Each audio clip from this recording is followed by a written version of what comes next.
এই মুহূর্তে জরুরি দরকার। তার আগে হান্নান মাসুদের একটি পোস্ট দিয়ে আলোচনায় আসতে চাই। হান্নান মাসুদ তার ভেরিফাইড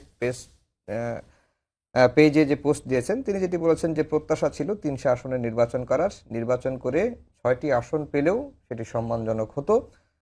জামাতের সঙ্গে জোট করা ভুল ছিল বলবো না, পরিস্থিতি বা নানা কারণে সেদিকে তাদেরকে যেতে বাধ্য হয়েছেন। আর যদি নাও যেতাম আরো ভালো হতো। মানে যদি জামাতের সঙ্গে এনসিপি জোটে না যেত আরো কি ভালো হতো কিনা?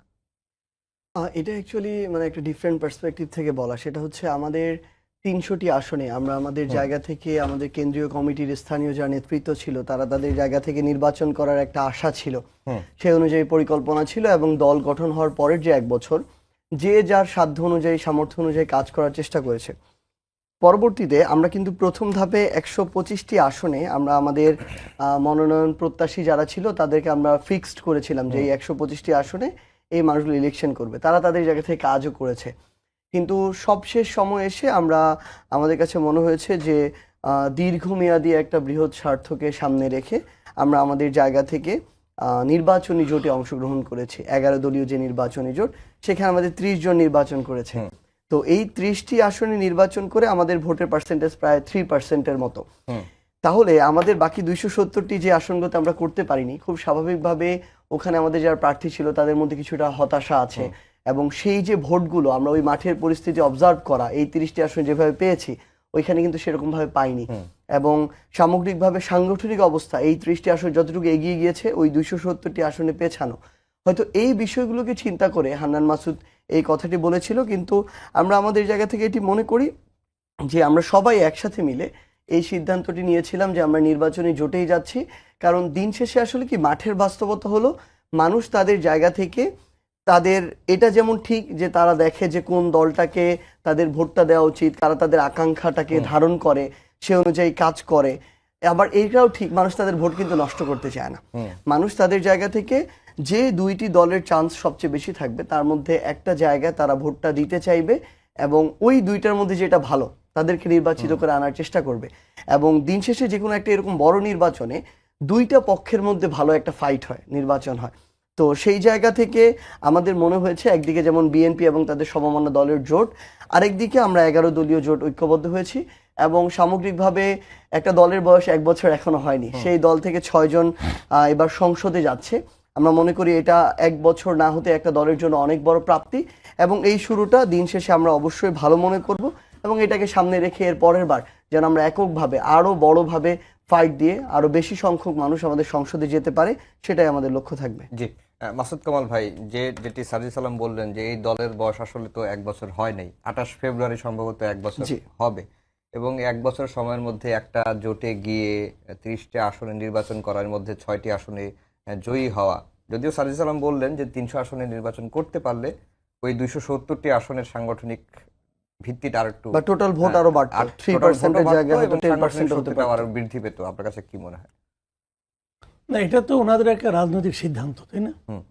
রাজনৈতিকভাবে সিদ্ধান্ত নিয়ে তারা এটা ঝুঁকি ছিল, সম্ভাবনা ছিল, তারা ঝুঁকিটাও ফিল করেছে, সম্ভাবনাটাও তারা দেখেছে। বাট আমি এই ব্যক্তিগতভাবে মানে আমি পার্সোনালি মনে করি এবং আগেও আমি বহুবার বলেছি যে আমার প্রত্যাশা ছিল তারা সারা দেশে এই নির্বাচনকে তারা ইগনোর করবে।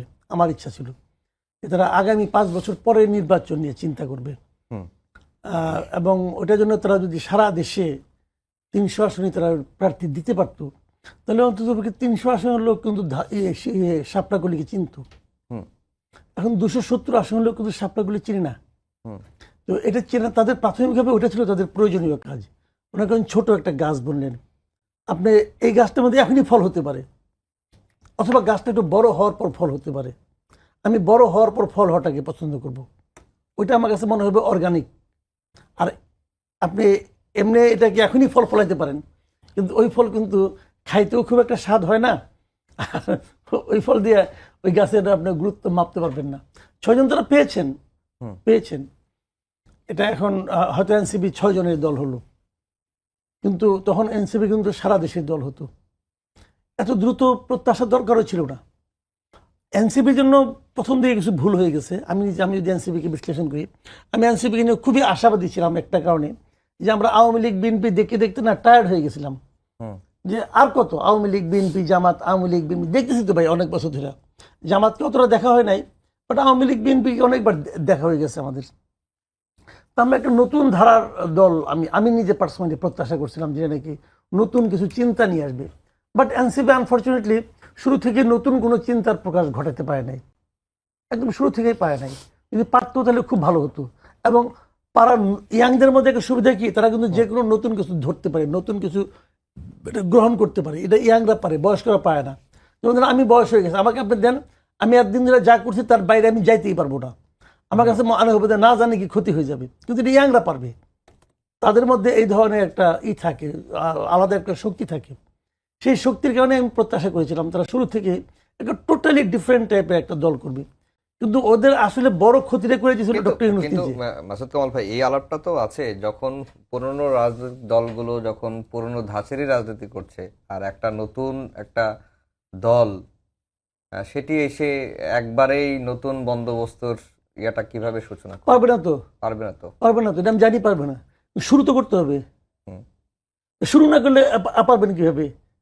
শুরুটা সবসময় কঠিন। একটা ট্রেন যখন চলা শুরু করে না, ওই শুরুর স্পিড দেখে কিন্তু ট্রেনের অন্তিম স্পিড আপনি টের পাবেন না।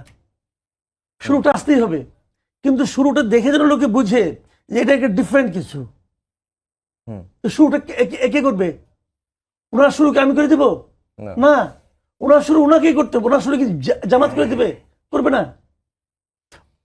ওনারা যা করতে চায় সেটা কি জামাত করে দিবে? নেভার।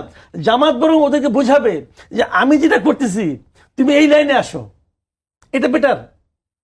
কারণ জামাত তো ওই লাইন, আমি কিন্তু জামাতকে খারাপ বলছি না, কিন্তু আমি জামাত, আওয়ামী লীগ, বিএনপি সবাই যার যার মধ্যে পলিটিক্স করতে ভাই, আমার কোনো সমস্যা নাই।